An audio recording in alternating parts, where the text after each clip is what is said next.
Architecture है 1959। बाहर में बहुत गर्मी है यार।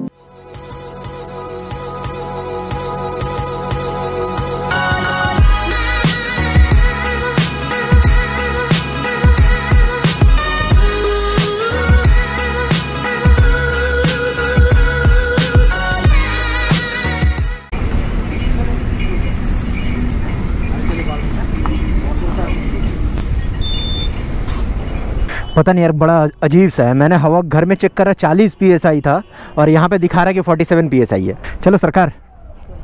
So finally I am back. Actually reason क्या था पता है मेरे गायब होने का? एक तो बरसात ऐसा जगह हो रहा है, मतलब बहुत गंदे तरीके से बारिश हो रहा है। पिछले 2 वीक्स से लगातार बारिश पे बारिश हुए जा रहा था। उसके बाद वो साइक्लोन भी आया, साइक्लोन गुलाब, तो उसने हमारे इधर तो इम्पैक्ट नहीं करा, बट उसके कारण क्या हुआ कि बारिश हो रहा था, क्योंकि उसका जो टेल था, टेल हमारे हावड़ा के ऊपर से ही जा रहा था, तो बरसात हो रहा था, जिस कारण मैं कोई वीडियो शूट नहीं कर पा रहा। वीडियो शूट तो रहने दो यार, मैं घर से बाहर में नहीं जा पा रहा था। और इवन सबसे कमाल का बात, कुछ लोग तो मुझे धमकी दे रहे थे लिटरली। ये बंदा मेरे को वीडियो पे कमेंट करके बोल रहा है कि मैं क्या आपको अनसब्सक्राइब कर दूं, क्या वीडियो नहीं डाल रहे हो? भाई साहब, अब मैं इस पे तो मेरे को भाई एक ही गाना याद आ, सच में बस। एनीवे, आप सभी को लव यू सो मच, जो कि आप जिस तरीके से भी हो मेरे को प्यार दिखाते हो, जिस तरीके से भी हो, तो लव यू सो मच आप सभी को। और अगर अभी का सीन बताऊं तो अभी टोटल मेरे घर से 31.2 किलोमीटर हो चुका है। ये उलबेड़िया मैंने क्रॉस करा, तो वहाँ पे मैंने कैमरा ऑन नहीं करा, यहाँ पे आके फ्यूल अप करा अभी मैंने इस पेट्रोल पंप पे। यहाँ से आई गेस और डिस्टेंस पड़ना चाहिए 125 किलोमीटर, जो कुरुम्बेड़ा फोर्ट है। कुरुम्बेड़ा फोर्ट के बारे में मेरे बहुत सारे सब्सक्राइबर ने मुझे बहुत पहले से ही मुझे बताया है कि भैया आप वो एक बार देख के आओ, वहाँ पर जाओ। तो बहुत दिन से सोच रहा हूँ जाऊँगा, तो अभी प्लान करा। एक्चुअली ये प्लान मैंने कुरुम्बेड़ा फोर्ट का करा था आज रात को ही, मतलब लास्ट रात को, और उसके बाद मैं जा रहा हूँ।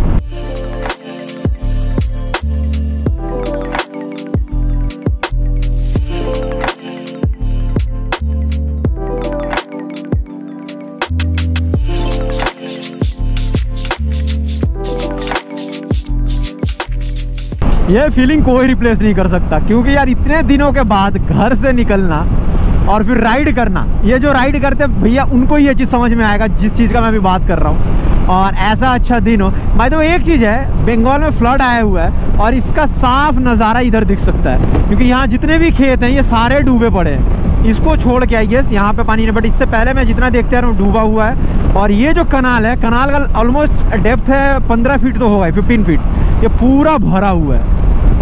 ओहो।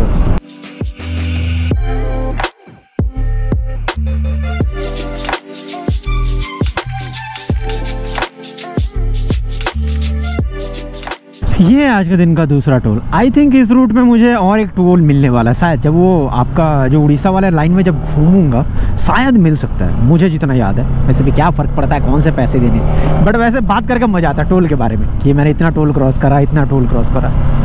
आज का टोटल 105.6 किलोमीटर कंप्लीट, और ये आगे हम लोग खड़गपुर में। वाह, ये बात बोल के मज़ा आता है। अब यहाँ से मुझे मैप का ज़रूरत पड़ने वाला है, इसलिए मैंने फ़ोन लगाया। बट जैसे ही मैंने मैप लगाया, एक चीज़ है, गूगल ने कहा कि दिस रूट में be affected by West Bengal floods.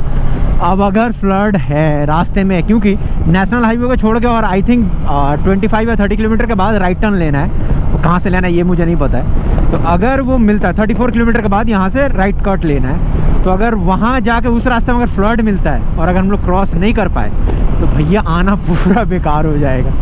पता नहीं क्या होगा, let's hope for the best. Pond's powder का फ्री फेशियल।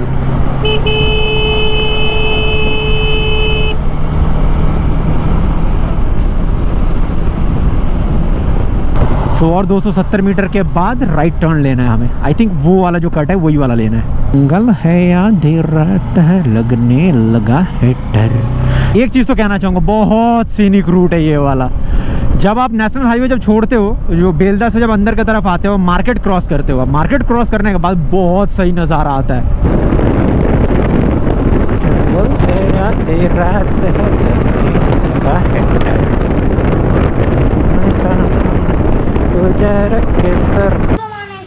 कसम से यार क्या ब्लॉगर बनेगा, इसको समझ में नहीं आ रहा कैमरे का लेंस किधर है। ऐसा बात है। ये बहुत एक तगड़ा वाला हेरिटेज है, क्योंकि इसका जो निर्माण हुआ था 1438 यानी 1438 में हुआ था। और सबसे कमाल का बात इस जगह के बारे में आपको पता है क्या है? यहाँ कोई टिकट काउंटर नहीं है, कोई बंदा नहीं है देखने वाला।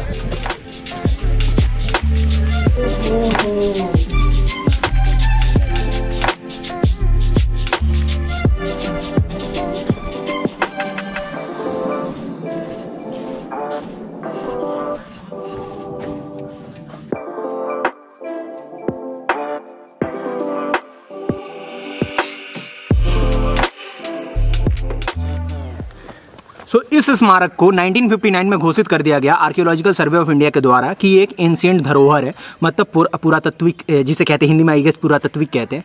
सो उससे ये होता है कि अगर उसके बाद से 1959 के बाद से अगर कोई भी यहाँ से अगर एक पत्ता भी तोड़ता है, इसको कोई नुकसान करता है, यहाँ से कोई चोरी करता है, सो वो एक पनिशेबल ऑफेंस होगा और उसको 5,000 का जुर्माना लग सकता है और उसके साथ साथ उसको जेल भी हो सकता है।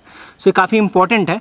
बट सबसे कमाल का बात, ना यहाँ पे कोई काउंटर है, ना यहाँ पे कोई देखभाल करने वाला। और बेस्ट बात है, देखभाल करने वाला तो होगा क्योंकि यहाँ पे जो पेड़ वेड़ है वो देखभाल तो करते ही हैं लोग। और इसको बनाने का जो पर्पस है ना, ये अभी तक समझ में नहीं आया। उसका रीजन मैं बताता हूँ।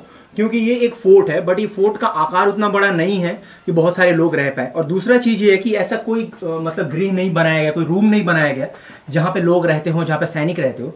बट इससे अंदाजा ये लगाया जाता है, जो पीछे वाला आप स्ट्रक्चर देख रहे हो वो माँ दुर्गा का मंदिर हुआ करता था। तो जो सूर्यवंशी राजा थे वो राजपूत थे और वो माँ दुर्गा के भक्त हुआ करते थे। तो उन्होंने वो जहां भी जाते थे ऐसे मंदिर बनवाया करते थे। और ये उड़ीसा के राजाओं ने बनवाया, ये भी कैसे पता चला? क्योंकि ये जो आर्किटेक्चर है ये सिर्फ उड़ीसा के राजा ही बनवाया करते थे। अगर आप कोणार्क सन टेम्पल जाओ तो कोणार्क सन टेम्पल में सेम यही मटेरियल यूज हुआ है और सेम यही टेक्निक से बनाया गया है। सेम टेक्निक का मैं बात आपको बताता हूँ। ये जो आप अगर हिस्सा देखो ना, तो ये जो हाफ है ये इसके तरफ झुका हुआ है और ये इसके तरफ झुका हुआ है।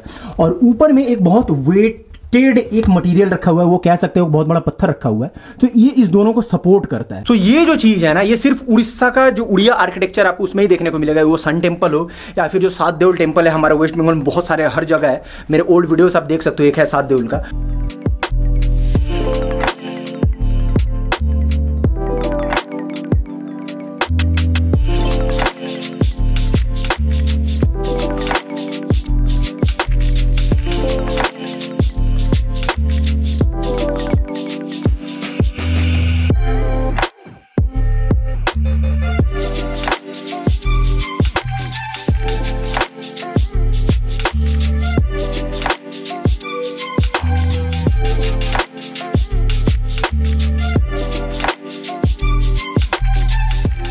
और जिस चीज़ की मैं बात कर रहा था कि ये पूरा मंदिर के आकार में बना हुआ है, एक प्रॉपर एक मंडप के आकार में बना हुआ है। ये मेन गेट है और ये साइड वाले गेट है। और वहाँ पे अगर आप ध्यान से देख पाओ तो वहाँ पे मेन छोटा सा मूर्ति रखा जाता है जब पूजा जब हमेशा नहीं हो रहा होता है।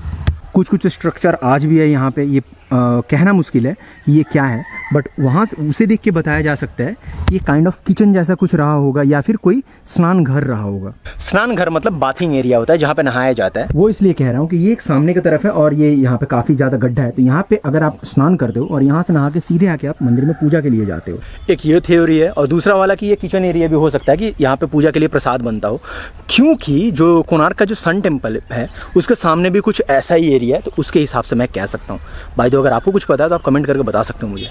अभी का टाइम 3:30, पहुँचते पहुँचते 3 घंटे लगने ही वाले हमें। अच्छा, वैसे इसका एक्सपीरियंस तुम्हारा कैसा रहा? हाँ, कुछ खास नहीं। इंस्टाग्राम के लिए 2-3-4 फोटो के लिए सही है, बाकी और ज़्यादा कुछ है नहीं। फैक्ट है, मतलब अगर इंस्टाग्राम के लिए 2-4 फोटो आपको क्लिक कराना है तभी सही है, उसके अलावा कुछ मेरे को नहीं लगता है।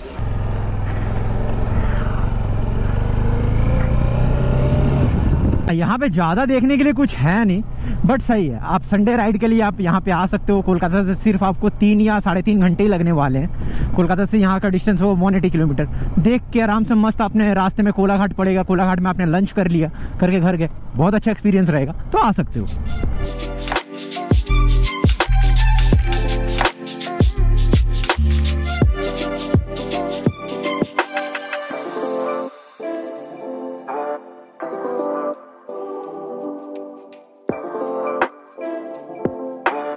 अभी का टाइम 4:20। फाइनली लंच करने के लिए रुका।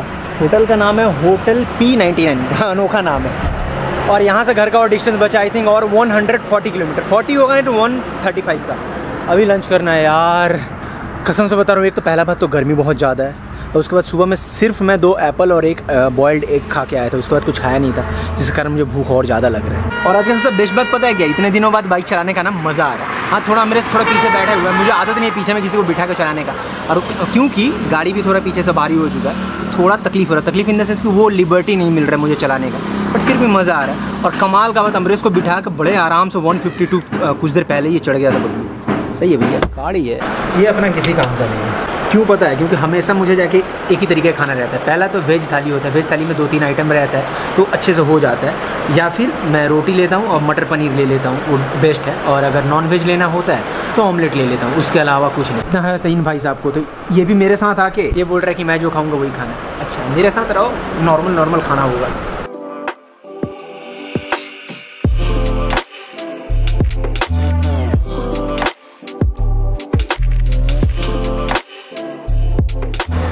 अब तो सच बताऊं, अगर कार रहता तो कार में मस्त लेट के जाता। और टाइम भी 5:08 और घर जाने में और यहाँ से 2 घंटा तो लगने ही वाला है। एक चीज़ मशरूम बहुत सही था, होटल P99। जब भी आओ इधर पूरी साइड से तो आपको ज़्यादा दूर नहीं, बालासोर पकड़ लो, लगभग 60 या 70 किलोमीटर क्रॉस करके लेफ्ट साइड में आपको मिलेगा, बहुत सही है। हाईली रिकमेंड करता हूँ ये मैं। अच्छी थैंक यू, अवश्य।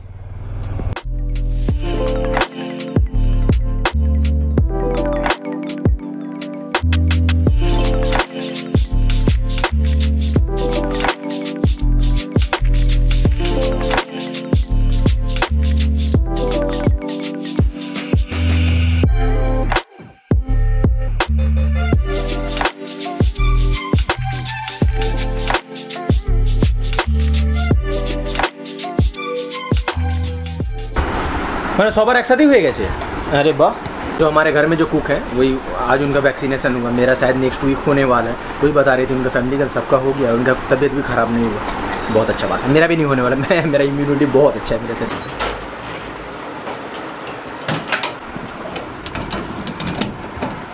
अभी मुझे बहुत ज़बरदस्त वाला न्यूज़ मिला है। 2 न्यूज़ है। पहला तो ये कि मेरा जो राइडिंग शू है, आपने देखा है वो मेरा लद्दाख के दौरान मेरा राइडिंग शू फट गया था, तो फिर मैंने मंगाया है। सो वो आ चुका है, मेरे को पोस्ट ऑफिस से जाकर लाना होगा। आई थिंक कल जाऊँगा, कल अगर टाइम नहीं मिलेगा तो मैं परसों जाके लेके आऊँगा। दूसरा, मेरा 5 से 10 दिन के अंदर मेरा पैनियर्स आने वाला है। सो फाइनली ये सैडल बैग जो बांधने वाला जो प्रॉब्लम था ना, वो मेरा खत्म होगा यार। पैनियर्स, मस्त पैनियर्स, पूरा मैट ब्लैक फिनिश में, वो तो मैं दिखाऊंगा ही, पर पहले चाय पीता हूँ।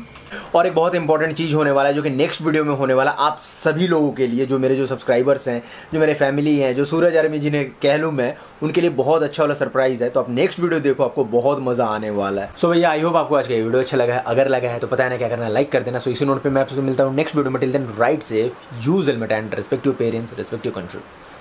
जय हिंद, बाय बाय।